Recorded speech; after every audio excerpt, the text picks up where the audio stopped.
자, 오늘 말씀 신약성경 185페이지에 있는 요한복음 21장을 볼 차례입니다. 요한복음 21장 11절에서 14절까지의 말씀, 그리고 25절 말씀, 이렇게 두 부분을 우리가 보도록 하겠습니다. 요한복음 21장 11절에서 14절까지, 그리고 25절. 먼저 11절에서 14절까지의 말씀을 우리 같이 읽도록 하겠습니다. 시작. 시몬 베드로가 올라가서 그물을 육지에 끌어올리니 가득히 찬 큰 물고기가 153마리라. 이같이 많으나 그물이 찢어지지 아니하였더라. 예수께서 이르시되 와서 조반을 먹으라 하시니 제자들이 주님이신 줄 아는 고로 당신이 누구냐 감히 묻는 자가 없더라. 예수께서 가셔서 떡을 가져다가 그들에게 주시고 생선도 그와 같이 하시니라. 이것은 예수께서 죽은 자 가운데서 살아나신 후에 세 번째로 제자들에게 나타나신 것이라. 25절의 말씀 같이 읽겠습니다. 시작. 예수께서 행하신 일이 이 외에도 많으니 만일 낱낱이 기록된다면 이 세상이라도 이 기록된 책을 두기에 부족할 줄 아노라. 하나님의 말씀입니다. 아멘. 자, 사실 요한복음은 20장으로 요한이 하고자 하는 말을 어느 정도 다 마무리를 했습니다. 20장 31절을 보면 요한은 자기가 요한복음을 기록한 목적을 정확하게 우리에게 알려주고 계십니다. 20장 31절 보면 오직 이것을 기록함은 너희로 예수께서 하나님의 아들 그리스도이심을 믿게 하려 함이요 또 너희로 믿고 그 이름을 힘입어 생명을 얻게 하려 함이니라. 요한복음을 기록한 목적이 딱 두 가지가 여기 정확하게 기록이 되어 있죠. 하나는 예수님이 하나님의 아들이심을 믿게 하기 위해서 썼고요. 또 하나는 그 이름을 힘입어서 생명을 얻게 하기 위해서, 이 두 가지 목적을 가지고 요한은 복음서를 기록을 했습니다. 그래서 이 요한복음 전체의 내용은 딱 이 두 가지 목적에 부합된 것만 기록되어 있어요. 예수님께서 하신 수많은 사건들이 있었고 또 수많은 기적들이 있었는데 그것들 중에서 요한은 특별히 이 목적에 맞는 것, 예수님이 하나님의 아들이심을 보여주는 사건들, 또 예수님을 믿고 생명을 얻을 수 있게 우리를 깨우쳐 주시는 그런 사건과 기적들, 이것을 다 기록을 한 거죠. 그런데 요한이 깜빡 한 가지 잊은 게 있었어요. 그래서 21장은 요한복음에 어떻게 보면 부록처럼 그렇게 기록되어 있는 내용입니다. 부활하신 예수님께서 제자들을 세 번째 만나주신 사건이 기록이 되어 있습니다. 자, 1절에 보시면 부활하신 예수님을 경험한 그 제자들이 지금 갈릴리 지역에 모여 있습니다. 왜냐하면 예수님께서 부활하신 후에 그 제자들에게 갈릴리에서 나를 만날 것이니라 그렇게 말씀을 주셨죠. 그래서 그 말씀이 퍼졌고 이제 제자들은 다시 갈릴리로 모였습니다. 근데 3절에 보면 시몬 베드로가 나는 물고기 잡으러 가노라 이렇게 말을 해요. 자, 여기서 베드로가 물고기를 잡으러 간 이유가 뭔가? 두 가지 이유로 우리가 생각할 수 있습니다. 첫째는 자, 우리가 예수님을 넉넉히 기다릴 수는 없다. 뭐라도 해야 되겠다. 열심히 일을 하면서 예수님을 기다리자 하는 그런 의미로 해석할 수도 있고, 또 한 가지는 자, 예수님이 부활을 하셨지만 이제 예수님의 제자로서 그 사명을 감당할 수 있는 힘이 아직 제자들에게 부족했다는 것이죠. 그래서 부활하신 예수님을 경험을 했지만 그 예수님의 사명을 복음을 전하라는 사명을 감당할 수 있는 힘이 없었기 때문에 어쩔 수 없이 옛날에 했던 일로 돌아갔다. 이런 두 가지 해석이 있는데 두 번째 해석이 더 좀 설득력이 있는 것 같아요. 어떻게 보면 우리 신앙인의 모습이라고 할 수 있습니다. 이미 예수님을 알고 있지만 자꾸 예수님을 알기 전의 모습으로 돌아가려 하는 그런 습성이 우리에게 남아 있죠. 자, 이런 제자들의 모습을 보시고 예수님은 제자들을 책망하시기보다는 그 제자들을 위로해 주시기 위해서 한 번 더 나타나 주십니다. 오늘 3절에 보면 베드로가 고기를 잡으려고 애를 썼어요. 그렇지만 그날 밤에 아무것도 잡지 못합니다. 그때 예수님께서 갈릴리 호숫가에 제자들을 찾아오셨어요. 그리고 고기가 있는가 물어보세요. 근데 밤새도록 한 마리도 못 잡았어요. 그때 예수님께서 그물을 오른편에 던져봐라. 그래서 그대로 그 말씀을 따랐더니 그물이 찢어질 만큼 고기가 많이 잡혔다. 그리고 그 고기가 너무 많이 잡혀가지고 아마 그 고기를 몇 마리인가 그걸 세본 것 같아요. 그래가지고 그 고기의 숫자까지도 나와 있죠. 153마리의 고기가 잡혔습니다. 자, 이런 기적을 맛보고 그물을 오른쪽에 던지라라고 말씀하신 그분이 누구인지를 제 제자들이 알아차립니다. 아, 예수님이 다시 우리에게 나타나셨구나. 부활하신 예수님은 부활하시기 이전하고 형체가 똑같지는 않으셨어요. 그래서 제자들이 오랫동안 예수님을 알고 있었지만 부활하신 예수님을 알아보지 못하는 그런 경우가 성경에는 여러 번 기록되어 있죠. 자, 예수님께서는 그 고기들을 가져오라 하시고요. 이미 예수님께서는 아침밥 먹을 준비를 다 해 놓으셨습니다. 그래서 13절에 보면 예수께서 가셔서 떡을 가져다가 그들에게 주시고 생선도 그와 같이 하셨다. 자, 예수님께서 이 제자들에게 나타나신 이유는 무엇일까요? 제자들이 지금 부활의 주님을 경험을 했지만 힘이 없어서 그 사명을 감당하지 못하는 그 모습을 보시고 예수님께서 그들을 위로하시고 격려하시기 위해서 찾아오신 것이죠.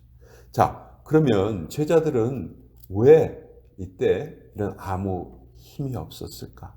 왜 부활을 경험하고 십자가의 사건을 똑똑히 봤는데 십자가를 보고 부활의 사건을 경험을 했는데 왜 제자들에게 이때 사명을 감당할 수 있는 힘이 없었을까? 우리 참 궁금해지죠. 그것은 아직 성령님의 기름 부으심이 임하시기 전이었다는 거예요. 그래서 예수님께서 승천하시면서 무슨 부탁을 하십니까? 이곳을 떠나지 말고 하나님의 영이 성령께서 너희에게 오실 때까지 기다려라. 그렇게 부탁을 하시죠. 그리고 성령께서 성령 강림절날 오순절날 부어졌을 때 그때부터 이제 제자들의 모습은 완전히 180도 바뀌어 버리죠. 이 이전의 제자들의 모습과는 완전히 달라집니다. 그때서부터는 죽음을 두려워하지 않고 복음을 전하는 그런 모습으로 살아가게 되죠. 그러니까 결국은 우리 성도들의 삶을 살아가기 위해서 가장 필수적인 요소가 성령님의 임하심, 성령님의 기름 부으심, 성령님의 충만함이다. 이런 것을 우리가 다시 한번 깨달을 수가 있어요. 아무리 좋은 자동차가 있어도요, 그 자동차에 가스가 없으면 자동차가 성능을 발휘할 수가 없죠. 마찬가지로 우리가 십자가를 알고 부활을 알지만 성령님이 우리와 함께 하시지 않으면 우리는 성도로서의 삶을 살아갈 수가 없는 것입니다. 혹시 지금 방송이 잘 안 되고 있나요? 방송 잘 되고 있어요. 예, 감사합니다. 자, 성령을 받지 못한 제자들 열심히 밤을 새워서 고기를 잡았지만 한 마리도 잡지 못합니다. 자, 우리도 마찬가지예요. 성령님의 그 도우심이 없이 아무리 열심히 살아도요. 새벽별 보고 출근해서 밤늦도록 일해도 인생 전체를 투자를 해도 나중에 아무것도 건지지 못하는 경우가 너무도 많죠. 자, 이런 제자들에게 예수님이 직접 찾아오셔서 아침을 차려주십니다. 예수님께서 하시는 말씀은 지금은 너희가 몸을 녹이고 쉬어야 할 때다. 언제까지? 성령께서 임재하실 때까지. 그때까지만 잠시 기다려라. 내가 아버지께로 돌아가면 아버지께서 너희에게 성령을 부어주실 것이다. 그러면 그때 너희가 온전히 내 제자로서의 사명을 감당할 것이다. 그 전까지는 너희에게 내가 실망에 빠진 너희를 찾아와서 너희를 위로하고 아침을 차려주고 몸을 녹이게 하고 너희를 위로해 주겠다. 그렇게 예수님께서 제자들을 찾아오셨어요. 그리고 이때 베드로는 아직도 예수님을 부인했던 그 죄책감에서 그 트라우마에서 벗어나지 못하고 있었던 상태였어요. 그래서 예수님께서 베드로에게 똑같은 질문을 3번 하시죠. 베드로야, 네가 나를 사랑하느냐? 근데 이때 베드로라고 부르지 않으세요. 시몬이라고 부르세요. 시몬의 이름을 베드로로 바꿔주셨는데 다시 시몬으로 부르십니다. 이것은 예수님께서 베드로에게 아주 개인적으로 다가가셨다는 거예요. 베드로는 어떻게 보면 공식적인 이름이에요. 반석이란 뜻이죠. 이제 네가 믿음의 반석과 같은 그런 인물이 될 것이다. 그렇지만 시몬은 갈대라는 뜻을 가지고 있는 개인적인 이름이에요. 그렇지만 예수님께서 베드로에게 질문하실 때는 시몬이라는 이름을 쓰세요. 개인적으로 다가오신 것이죠. 그리고 이때 우리는 변화된 베드로의 모습을 발견할 수 있습니다. 이 이전의 베드로의 모습은 어땠어요? 모든 사람들이 다 주님을 버려두고 도망갈지라도 아닙니다. 저는 주님을 따르겠습니다. 저는 죽기까지 주님을 따르겠습니다. 그렇게 큰 소리 쳤던 베드로였어요. 그러나 그 자기의 그 말을 제대로 지키지 못했죠.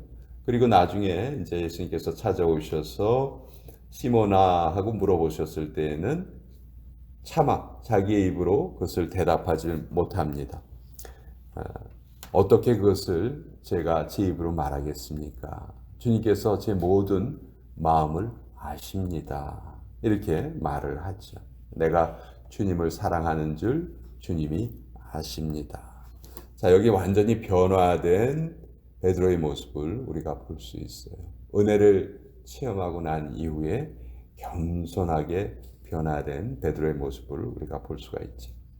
자, 요한복음 21장은 아까도 말씀드린 것처럼 요한복음 20장 31절에서 다 끝난 줄 알았던 그 기록이 요한이 생각을 해보니까 이 기록은 또 꼭 내가 남겨야 되겠다라고 해서 덧붙인 기록이에요.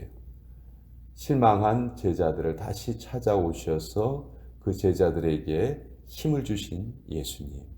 그리고 왜 제자들이 그때까지 그렇게 힘이 없었는가? 아직 성령을 충만히 체험하지 못했기 때문이다.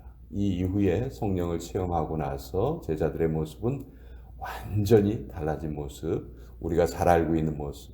베드로가 한번 설교를 하니까 3,000명 이상이 복음을 듣고 회개하고 세례를 받는 그런 역사가 일어났죠. 그리고 불과 이 12명에 불과한 어떻게 보면 참 초라한 이 12명이 전 세계의 역사를 완전히 바꿔놓은 것이죠. 그래서 오늘날도 우리가 예수님을 주님으로 고백할 수 있고 구원의 은총을 누릴 수 있도록 그 기초를 닦아놓은 사람들이 예수님의 12 제자들입니다. 그러나 그들 역시 성령님을 체험하기 전에는 너무도 연약한 존재였다.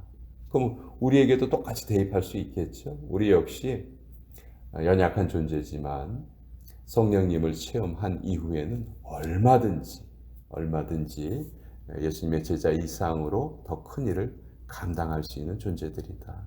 우리가 성령님을 얼만큼 강렬하게 또 깊이 경험하느냐, 그것이 우리 신앙생활의 가장 큰 요점이다 하는 것을 오늘 이 말씀을 통해서 우리 같이 한번 나눠봤습니다. 25절에는 예수님이 행하신 일이 너무도 많다.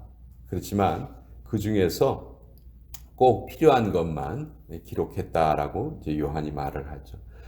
얼마나 많은 일을 행하셨는지 이 세상이라도 그 기록된 책을 두기에 모자랄 것이다. 그러니까 우리가 알고 있는 예수님의 모습 말고도 수없이 많은 일을 예수님께서 은혜로 베풀어 주셨다는 것을 우리가 또 알 수 있게 됩니다. 그리고 그 은혜의 역사는 오늘 우리에게도 계속 진행되고 있죠.